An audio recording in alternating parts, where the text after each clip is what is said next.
High বন্ধুরা, আজকে নিরামিষ শনিবার।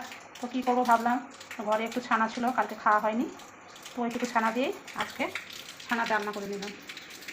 এখন এগুলো গোল গোল করে কী করে নিয়েছি কড়াইতে।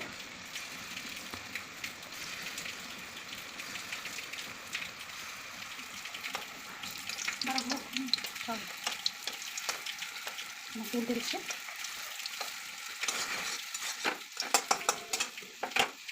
আমার লাল লাল করে ভাজা হয়ে এসেছে, এবার আমি নামিয়ে নেব। আমি এক এক করে তুলে নিচ্ছি।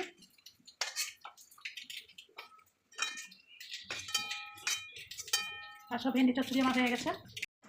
তো আমি তেল দিয়ে দিচ্ছি কড়াইতে। এখন তেজপাতা আর হিং ফোড়ন দিয়ে দিলাম, আর গোটা গরম মশলা আর একটু জিরে। আর এখানে আছে টমেটো পেস্ট করে রেখেছি, আর এখানে আছে মগজ আছে আর পোস্ত আছে। এটা চলে যাচ্ছে হলুদ দিয়ে দিলাম শুকনো লঙ্কা। এই মশলাটা আমি কষে নিই। এবার চলে যাচ্ছে কাশ্মীরি লঙ্কার গুঁড়ো।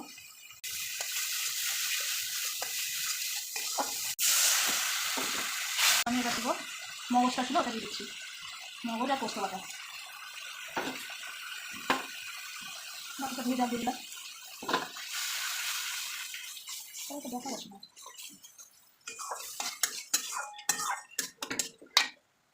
এবার আমি চিনি দিয়ে দিচ্ছি।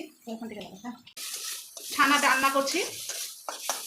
ছানার রান্নাটা এরকম সবই হয়ে গেছে। রান্নাগুলো ভেজে নিয়েছি, আলু ভেজে নিয়েছি, এখন মশলা কষছি।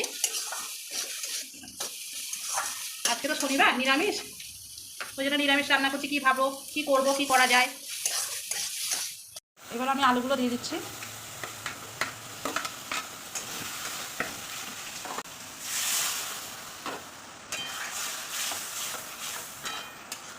আলু ছাড়াও করা হয়, আমি আলুটা দিলাম যেহেতু আমাদের দুই ছেলে একটু আলুটা ভালোবাসে।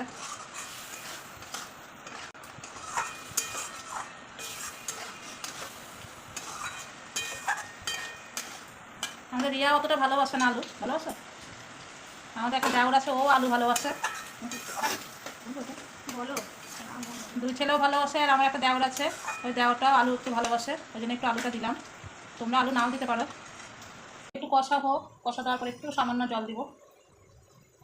ভোজ বাড়িতে একরকম রান্না হয়, আর আমি আমার মতো রান্না করছি। এবার সামান্য একটু জল দিয়ে দিচ্ছি, আলুটা একটু সিদ্ধ হবে।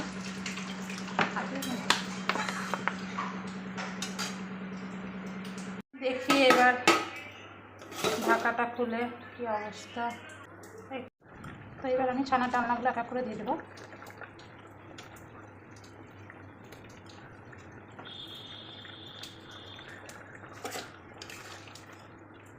দিয়ে দেবো।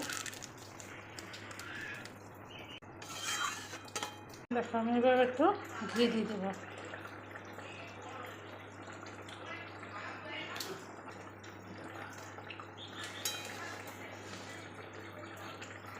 হয়ে গেছে, দেখো আমার ছানা রান্নাটা হয়ে গেছে। এখন আমি নামাবো। তো দেখো, এই দেখো, এই যে ছানা রান্না। আমি এখন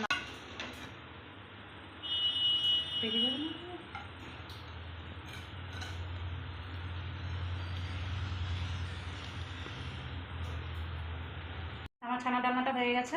কেমন হয়েছে সবাই অবশ্যই বলবে, আর ভালো লাগলে লাইক কমেন্ট করবে।